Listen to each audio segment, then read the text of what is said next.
annoy myself so much, I can't even explain. Like, we're gonna keep going because we got stuff to do. Bye.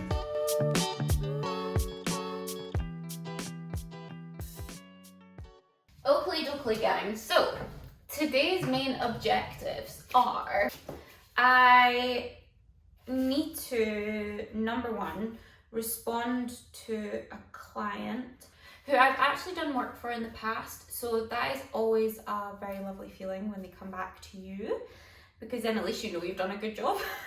There's a little bit of negotiation needed around budget. That is something that I struggle with massively, is pricing my work. If that project goes through, I'd really like to document the whole thing. I also had a delivery come in of print samples, and I will insert the clip here. I did film the whole thing and I talked through it all, but basically I was tossed up between going for, I think it's pronounced gicle, I think it's French, and it's archival, very high quality art prints, if you've never heard the term before. But they were going to cost me £40 to £60 per print. I'm still undecided because part of me wants to produce really beautiful, high quality work, but at the same time, I would have to charge at least double that. And I know that a lot of my community are students, new families, and also we're just living in a difficult time where people can't afford to be spending that kind of money on art prints. So I get that artwork is valuable, but I want to be able to offer something for people that it doesn't break their bank and it doesn't break mine either. I should be receiving another delivery today of more sample prints. I'm currently working on my calendar for next year. I can't believe we're already at that time already, it's mad. Also going to unbox a very special gift from a very beautiful photographer. But that'll be the day. I need a coffee ASAP because I am very sore and tired from a 22-kilometer run this morning. It's been atrocious weather. I don't know how it is summer here. Like, I sometimes question why my Italian family ever moved to Scotland. But yeah, we need coffee and we will get going. Let's go.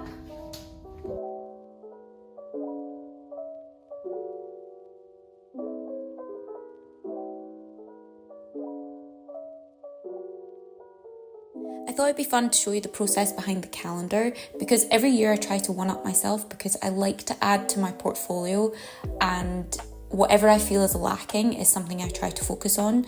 So last year it was a lot to do with backgrounds, and this year it's to do with typography and movement within characters.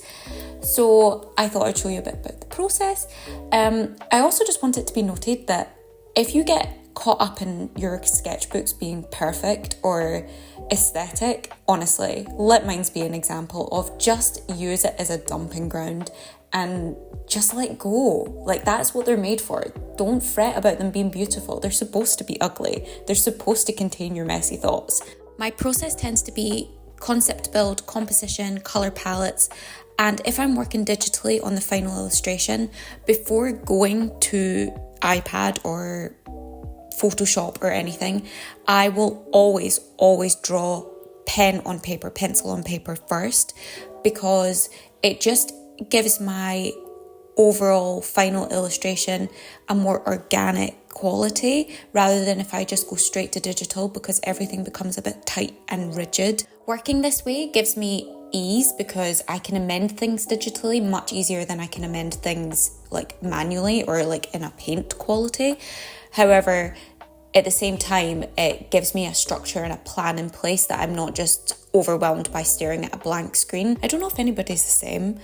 Comment below if you find it easier to go straight to digital or if you prefer working in a sketchbook first.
friends.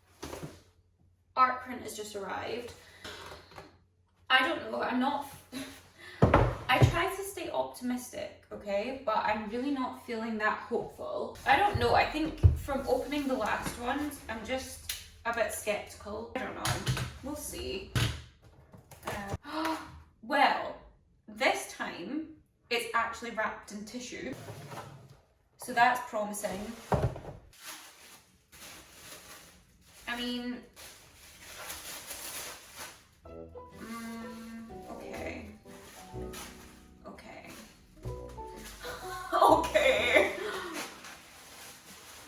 Again, the first prints that I did, the colour quality, excellent. But I hated the paper and they were wrapped really, really badly.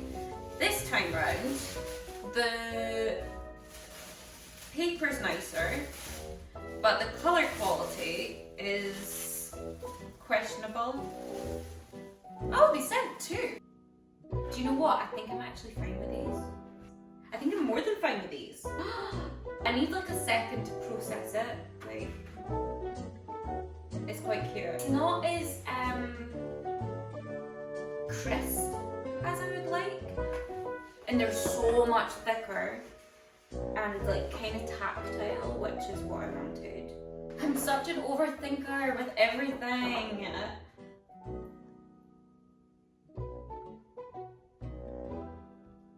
In comparison to the other ones,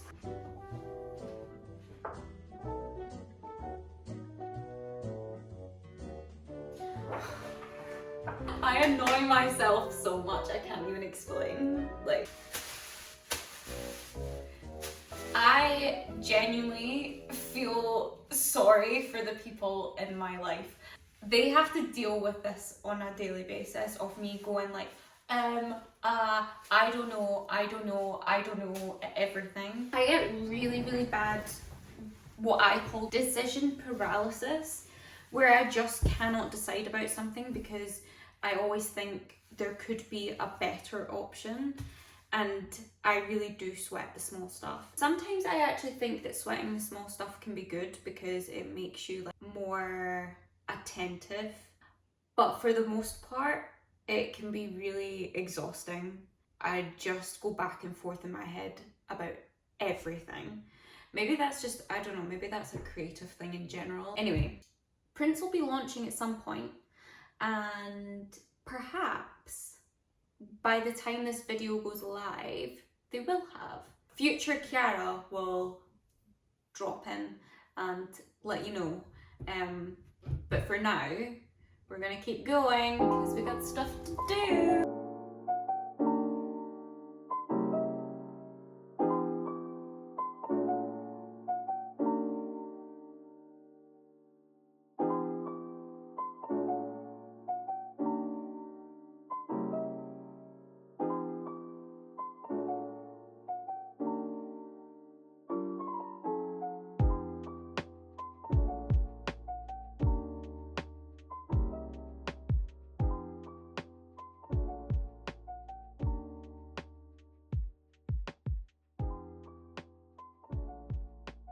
It's unboxing time and I was very excited for this lovely parcel.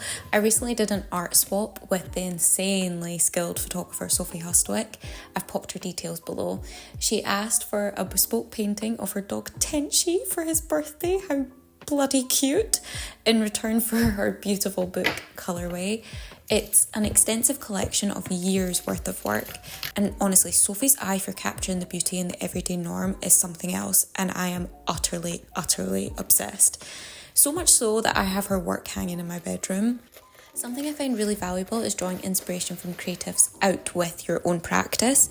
Although illustration is pretty much my life and soul, I find it really hard not to compare to fellow illustrators, and I often get worried that I get far too engrossed in their work, and that just really detracts from my own practice. Finding inspiration in, let's say, the way a photographer sources colour and light, or the way a comedian story tells, are great ways to keep researching, to stay inspired, but also it just limits the risk of comparison a little bit. Sophie, if you're watching this, I just want to say thank you for being such a huge inspiration to me and for always supporting me from the sidelines. I think it's really important that creatives find other creatives to sort of like hold them accountable and also just have their back when things are a wee bit wibbly wobbly. Anyway, I've popped all Sophie's details in the description box below because you should really be looking at her work. It's beautiful. And yeah, thank you again, Sophie. Hello, lovely souls, it's me. I forgot to film an outro, which, to be honest, has worked out a blessing in disguise because it forced me to film on a day where I didn't feel energetic or enthusiastic or that upbeat, to be honest. I certainly wasn't motivated because everything sort of went wrong. And I think that's a very good example of how life will ebb and flow and not to believe everything you see on social media because it's not always aesthetic and seamless. And in fact, you know, sometimes we have leg injuries from running so much, or our orders go wrong, or parcels go missing, jobs fall through. Like the client I spoke of earlier, unfortunately that fell through because after much negotiation around budget, I refuse to work for free. Let's just leave it at that. And I don't know what your beliefs are on doing work for free, but I'm certainly at a stage in my career where I just don't really feel like it's fair. And maybe that's a topic for another day, but yeah. I just want to show that being a creative, being a freelancer, being a human in general, life will ebb and flow. You will ebb and flow. And I think it's like I always say, as long as you honour your pace and you respond in a relatively calm manner towards the things that crop up in life, that you're doing better than I think you think you're doing. I also just want to say that I'm so grateful for anybody that shows their support in any way, shape or form. Whether that's just liking the video, whether that's sharing it to somebody else, whether that's making a purchase, which, by the way, when the prints do finally show up, because they've gone missing, I have left links and dates, etc. on the screen somewhere or in the description box below for you to get your hands on it. But until then, I just want to say thank you, and I hope you continue to join me on this wibbly wobbly journey of being a creative. But yeah, thank you so much, and I will speak to you all soon. Bye.